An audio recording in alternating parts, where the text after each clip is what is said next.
So, how we doing, family? It's your boy, Yo, and this is another episode of YoHoops. I go through every NBA game every day. Today's Sunday, April 5th. Happy Easter, and we have an 11-game NBA card. I'm going to walk you through my thoughts and let you know what sides I like, so please leave a like, subscribe to the channel, and let me know your favorite game in the comment section below. Without further ado, let me get into today's games. Recap of yesterday. To my surprise, we ended it with a losing day. The Heat were up by 31 points in the fourth quarter, so I thought the game was locked up, but the Wizards really won the fourth by 15 points to end up losing the game by 16. Mind you, we were laying 18. The Sixers game was another story. I got absolutely crushed. I guess the Pistons are legit, but we'll find out more in the playoffs. I'm now 15-12 on every game played in April. We've only got 7 days left in the regular season, but let's make sure to finish it with a bang. I'm a little short on time today, so I'm gonna run through today's video. I took the time to break down my plays, but I won't go on and on with my analysis. In our first matchup of the afternoon, we have the Memphis Grizzlies in Milwaukee taking on Milwaukee Bucks. Bucks are minus 245 on the money line, and the total is 228. Both teams are out of playoff contention, and at this point, they're just fielding their benches. The Bucks do have a few guys like Kyle Kuzma and Miles Turner going, but obviously that hasn't made a huge difference considering they're in the 11th seed in the East. The main thing that stands out to me is the Grizzlies have owned this series. They've won the last 8 meetings in a row against Milwaukee, dating back to 2022. If you're also giving me 6 points in my back pocket, I have to take it. I'm taking the Grizzlies plus the 6 as my first selection of the afternoon. Up next, we have the Phoenix Suns in Chicago taking on Chicago Bulls. Suns are minus 450 on the money line, and the total is 240.5. The Suns actually haven't won a game since Dillon Brooks returned to the lineup, but I would expect some rest considering he was out for 6 weeks. They also just got Mark Williams back, so they're still working out the rotations. The Bulls season is done, and we just saw them get blown out by the Knicks, Pacers, and Spurs back-to-back.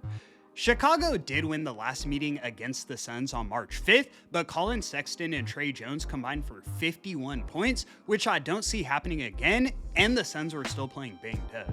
It's playoff time. I see Phoenix locked in. I'm taking the Suns laying the 9.5 as my next selection of the afternoon.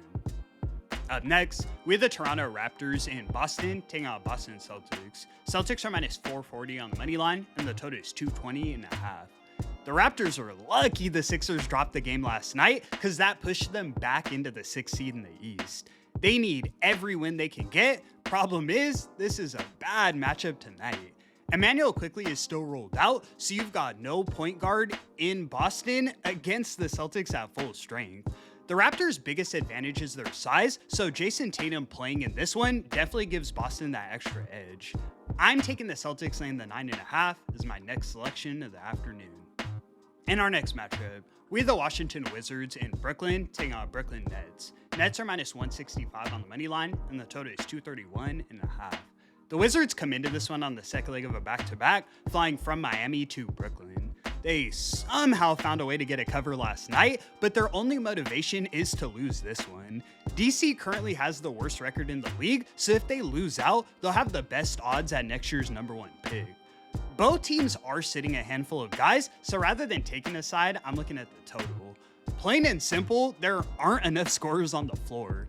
I know we typically see these meaningless games go over, but looking through both lineups, I can't imagine anyone scoring 30 points. When your two best options are Will Riley and Nolan Trayer, you might just end under 200. I'm taking the Wizards and Nets under 231.5 as my next selection of the evening. Up next, we have the Indiana Pacers in Cleveland taking on the Cleveland Cavaliers. Cavs are minus 1,300 on the money line, and the total is 238.5. Obviously, the season's been done for the Pacers, but tonight they're sitting all of their starters. It's clear they want to lose this game, and I'm not trying to catch a falling knife. The Cavs are sitting Evan Mobley and Jarrett Allen, but James Harden running with Thomas Bryant should be enough to blow out the Pacers' third string. In Cleveland, they should get out to a hot start, so personally, I'm isolating this one to the first half. I don't want to play around with a backdoor cover, especially if the Cavs are banged up themselves. I'm taking Cleveland laying the 9.5 in the first half as my next selection of the evening. Up next, we have the Charlotte Hornets in Minnesota taking on Minnesota Timberwolves. Hornets are minus 130 on the money line, and the total is 227. I've been skeptical of the Hornets against the better teams in the league, but I've been wrong considering they're now 48-30 against the spread. You're up over 16 units just betting on Charlotte every night. I thought the Wolves would look more competitive with Anthony Edwards back in the lineup, but he's on a hard minutes restriction and the rest of the team is out there waiting on him to go. The only thing I worry about is Rudy Gobert on the glass since Diabate is 6'9", but as long as Charlotte turns this game into a shootout, they're getting it done in Minnesota. I'm taking the Hornets on the money line as my next selection of the evening. In our next matchup, we have the Orlando Magic in New Orleans taking on New Orleans Pelicans. Magic are minus 185 on the money line, and the total is 237.5.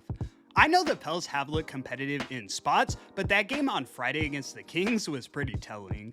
They're officially out of the playoff race, so it benefits them more to lose, and we're starting to see guys like DeJounte Murray and Trey Murphy on the IR. The Magic are 2 games out of the 6th seed, so definitely still playing with motivation, and they have Franz Wagner back in the lineup. The main problem with the Magic has been health, but things are looking up down the stretch. I'm taking the Magic laying the 5 as my next selection of the evening. Up next, we have the Utah Jazz in Oklahoma City taking on Oklahoma City Thunder. Thunder minus 10,000 on the money line, and the total is 239. I'm hearing that this is the biggest spread ever in NBA history. The previous record was the Thunder laying 22.5 against the Wizards, so we'll see if they can break the record tonight. They come into this one at full strength, but rather than taking a side, I'm looking at a prop. With all of their guys in and a spread this big, I can't see SGA hunting for buckets. I'm taking Shai Gilgeous-Alexander to stay under 30.5 points.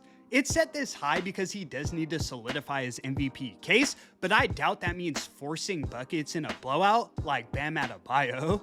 We should see his normal patient flow. He probably ends the first half with 28, then stays on the bench. I'ma lock it in as my next selection of the evening. Up next, we have the Los Angeles Lakers in Dallas taking on Dallas Mavericks. Lakers are minus 125 on the money line, and the total is 234. The news for the Lakers couldn't get any worse. First, Luka Doncic is out for at least a month with a strained hamstring, and now Austin Reeves is out for at least 6 weeks with an injured oblique. The playoff situation is looking bad, but forget about that. Can they even beat the Mavs tonight? We know Dallas is going to be motivated to play spoiler, but rather than taking a side, I'm looking at another prop. I'm taking LeBron James to go over 7.5 rebounds.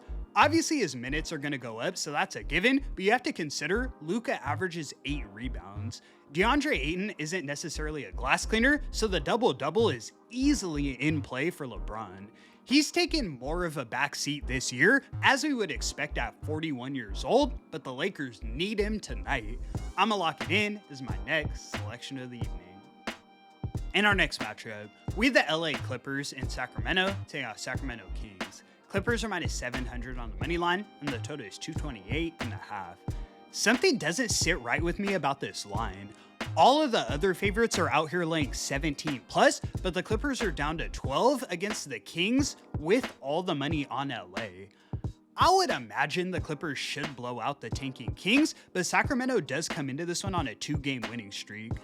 I'm not rushing to the window either way, but I'm looking at another prop. I'm taking Maxime Reynaud to go over 13.5 points. He's kind of been the focal point of the Kings' second unit, and this is a light matchup against 37-year-old Brook Lopez.